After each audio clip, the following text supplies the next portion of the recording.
Jarum ampernya naik cuman dikit sekali. Ini saya perjelas gambarnya supaya lebih enak yang lihatnya. Halo kawan-kawan, jumpa lagi dengan saya Ridwan. Salam sukses dan salam sejahtera untuk kita semua. Dan di video-video sebelumnya kita sudah bahas, kita sudah pelajari materi tentang kerusakan HP yang mati total, baik kerusakan di jalur VBAT, IC power, CPU, dan sebagainya. Namun kali ini kita akan praktekkan apa-apa yang sudah kita pelajari sebelumnya. Dan sebagai bahan pembelajaran serta pembuktian, di sini saya ada satu unit HP. Ini saya dapatkan dari pasar HP second. Dan ini kondisinya mati total. Dan untuk kondisi fisiknya seperti ini. Nggak ada casingnya dan untuk layarnya pun sudah retak. Saya nggak tahu ini masih fungsi atau enggak LCD-nya. Namun nanti kita cek dulu, kita perbaiki. Ini saya beli seharga Rp50.000, tapi nggak apa-apa, yang penting kita bisa sama-sama belajar. Oke kawan-kawan ya, dikarenakan ini mati HP-nya, kita coba cek dulu menggunakan smart USB. Kita lihat konsumsi arusnya berapa ampere. Langsung aja kita colok.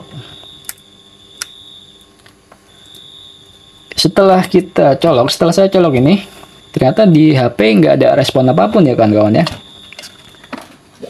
Dan untuk konsumsi arusnya dia di 0,6 ampere. Kalau kita cabut,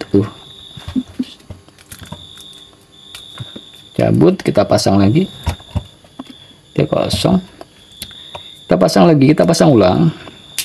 Oke. Dia tetap di 0,6 ampere, dia nggak bergerak sama sekali ya, tetap di 0,6 ampere.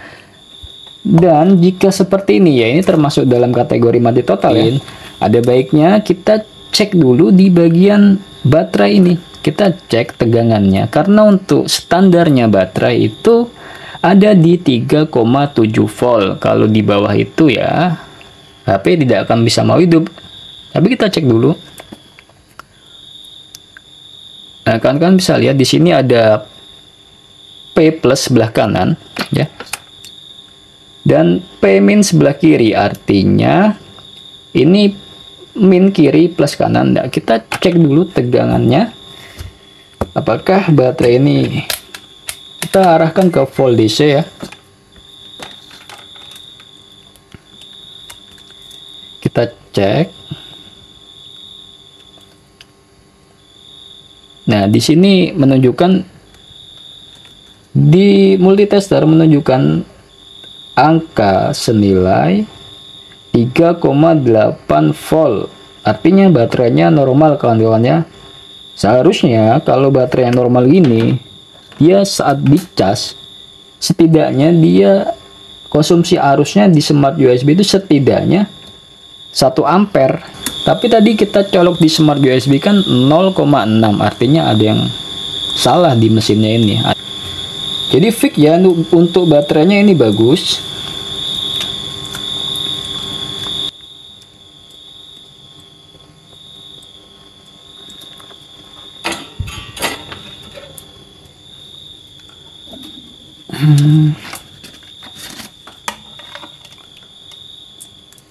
Min kita sambung di body seperti biasa ya. Dan ini plus kita sambungkan ke konektor baterai.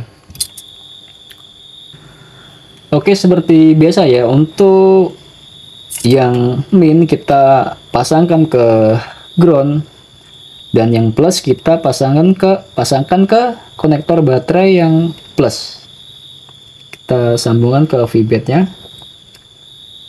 Jangan lupa kita setting power supply di 3,8 sampai 4 volt ya. Seperti ini, bentar. Supaya lebih jelas. Oke. Di body min dan plus di bagian VBAT. Lalu kita tekan tombol power, kita lihat pergerakan jarum ampernya. Oke, bisa kalian lihat ya. Jarum ampere cuma naik dikit banget, dia nggak sampai 0,1 ya. Tuh. Ya, bisa kalian lihat ya di sini ya. Kita tekan sekali lagi. Jarum ampernya naik cuman dikit sekali, sekitar berapa itu? 0,2. Nggak sampai 0,1. Ketika saya tekan dia naik, ketika saya lepas jarum ampernya pun ikut turun. Nah, seperti itu kita lepas. Nah, jika sudah seperti itu kawan-kawan, ya. Jika sudah seperti itu, kerusakan, ya. Indikasi kerusakan ada di bagian AC power. Itu baru indikasi. Tapi untuk pastinya, untuk lebih pastinya kita lakukan pengecekan secara keseluruhan. Kita lepas semua soketnya. Ini soket board kita lepas, soket LCD,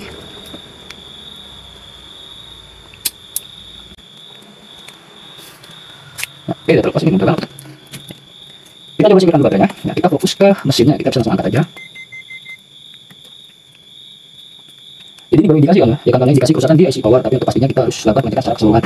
Mudah-mudahan ini bisa normal lagi ya.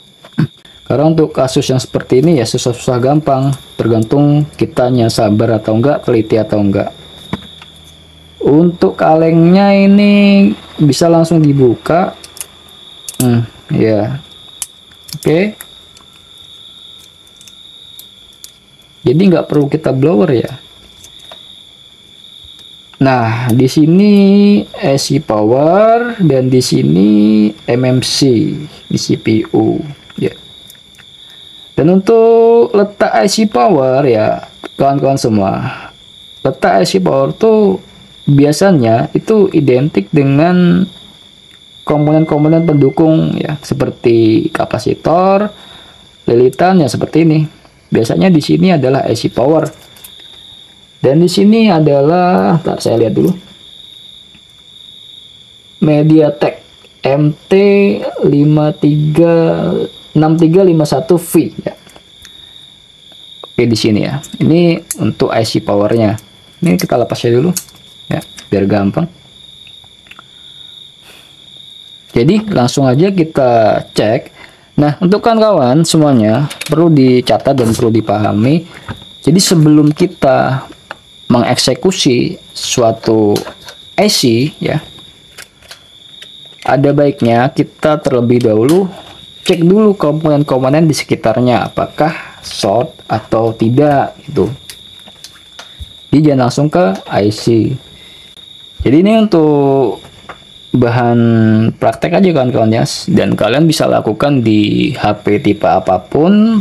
Ini hanya pembelajaran aja. Mudah-mudahan ini goal. Kita setting di mode, di buzzer mode dioda mode dioda ya. Kita tes. Oke, bunyi ya.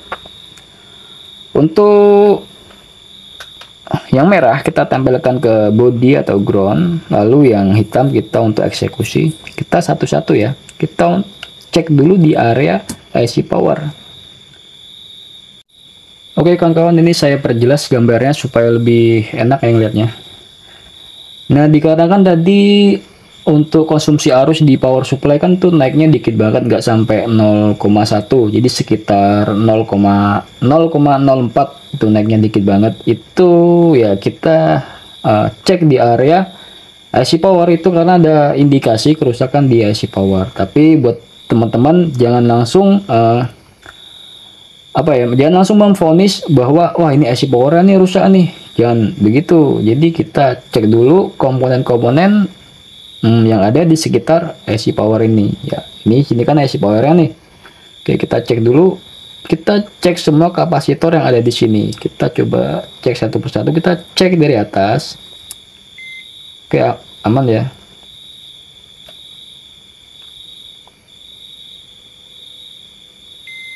Aman. Oke ya, aman, nggak putus. Ini nggak bunyi. Oh, bunyi. Nih. Oke, bagus. Bagus.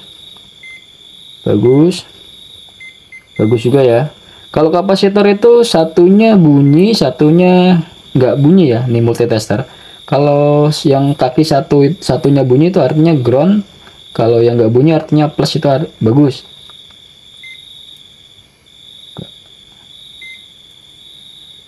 Bagus. Ini bagus.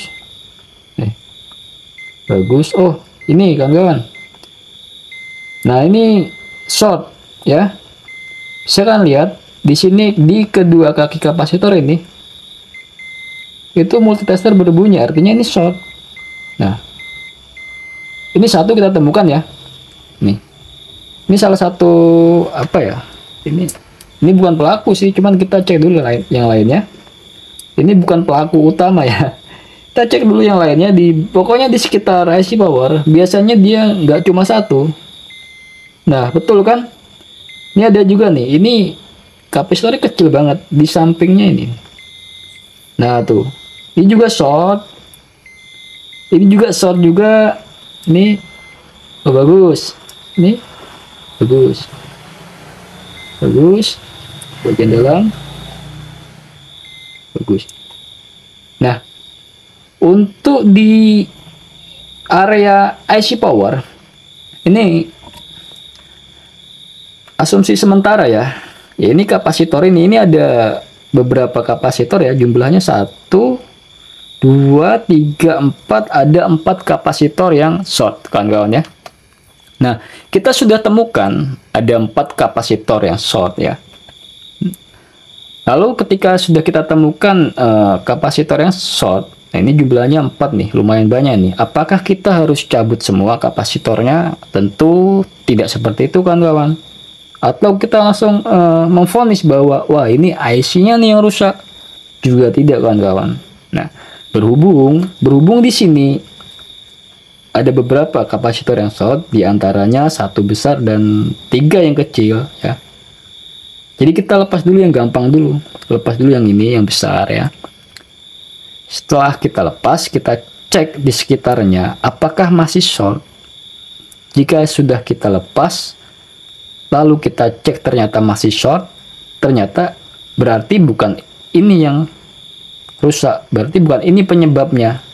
Tapi ketika ini nanti kita angkat ya, lalu kita cek yang tadi short juga, yang kecil-kecil ini ya, kok ternyata aman, nggak shortnya hilang ya, artinya memang ini pelaku utama. Tapi kita jangan memvonis dulu, kita harus lepas dulu, kita harus cek dulu ya kawan-kawan ya. Mudah-mudahan memang itu ya. Loh, kita lepas dulu.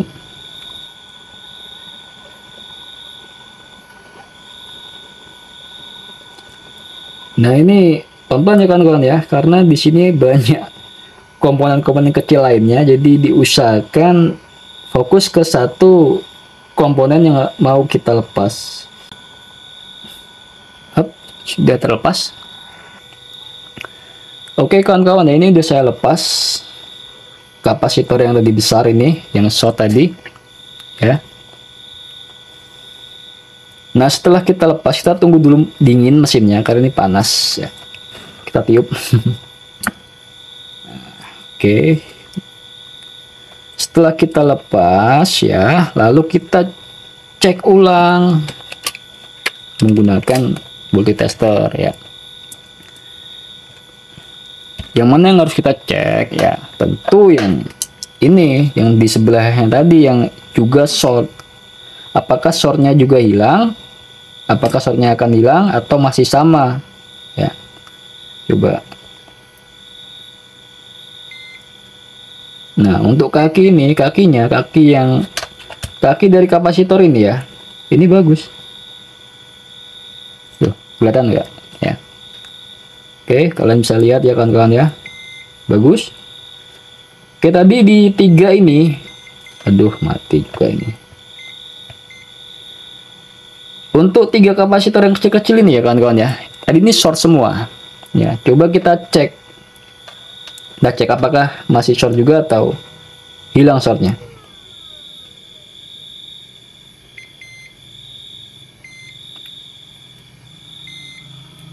Nah, hilang kawan-kawan ya. Kalian bisa lihat ya. Ini nggak bunyi, ini bunyi. Nggak bunyi, ini bunyi. Oke. Oke ya. Berarti memang ini penyakitnya ya. Di satu kapasitor ini. Jadi makanya tadi untuk nilai arus ampere yang di power supply cuma 0,04. Jadi untuk kerusakan ada di area IC power, tapi belum tentu IC powernya. Ya bisa jadi komponen pendukungnya seperti kapasitor yang kita copot ini kawan-kawan.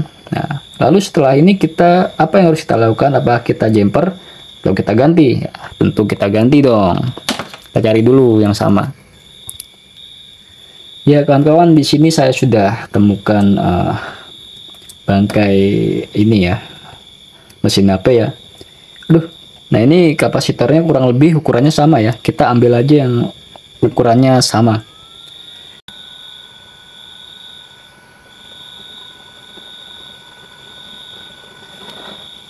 Oke, setelah kita lepas nih, kurang lebih ukurannya sama ya.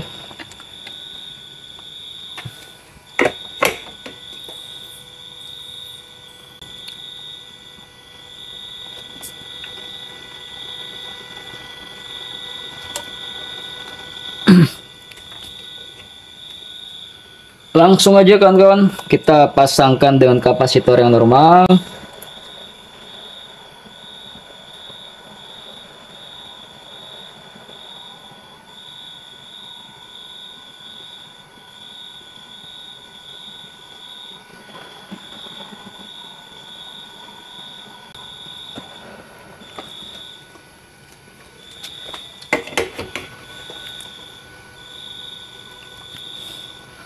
Oke kawan-kawan, ya ini sudah terpasang kapasitor yang tadi cabutan dari mesin bangkaian itu ya. Nah ini kapasitor yang tadi kita lepas ya.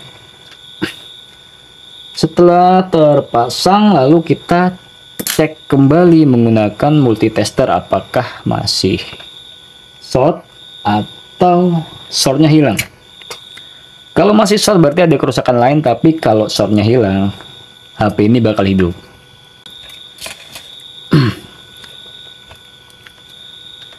Oke, langsung aja kita tes. Plus di ground, minnya untuk eksekusi. Nah, oke ya. Nah, ini normal. Tidak short ya kawan-kawan ya. Coba sampingnya. Nggak kelihatan.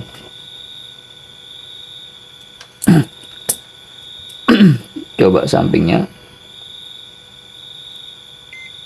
Bagus. Bagus ya. Nah, berarti benar kan kawan ya, untuk masalahnya ada di bagian kapasitor ini ya. Jadi ini yang membuat HP ini mati kan kawan ya. Tapi jangan seneng dulu. Setelah kita pasang ini, kita ganti ini kan normal tuh, kita cek ternyata tidak ada yang sering, ya kita tes bisa hidup atau enggak HP-nya. Kalau nggak bisa hidup berarti ada kerusakan lain, tapi kalau hidup ya bagus. Nggak sia-sia dong saya berarti. Keluar uang 50.000. Terus kita pasang buat safety ya. Kita parkir ya. Nah setelah itu langsung kita pasang nih soket aplikasinya. Apa ini yang buat nih? Soket. Nah, ini udah terpasang, masih terpasang, ke bawah coba. Oke, kebetulan ini normal, jadi udah 9 menit. Dan hebat ya, dari sana gitu. Nggak perlu kita coba ke power supply lagi ya, langsung aja kita colok di smart USB, langsung kita colok charger, apakah dia mau nyala. Kalau dia mau nyala berarti memang betul kerusakan tadi ada di kapasitor yang short tadi ya. Kita coba cek 1 2 3.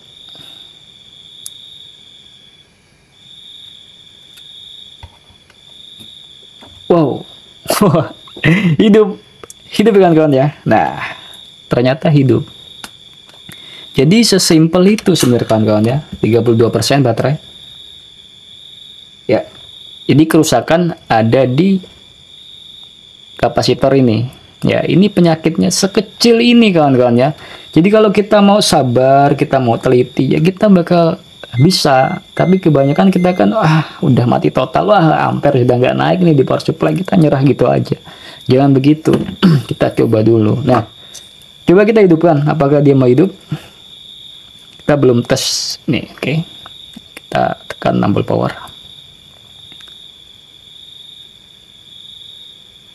Mana nih? Dia hidup. Oh, hidup. Mungkin cukup sampai situ penjelasannya ya.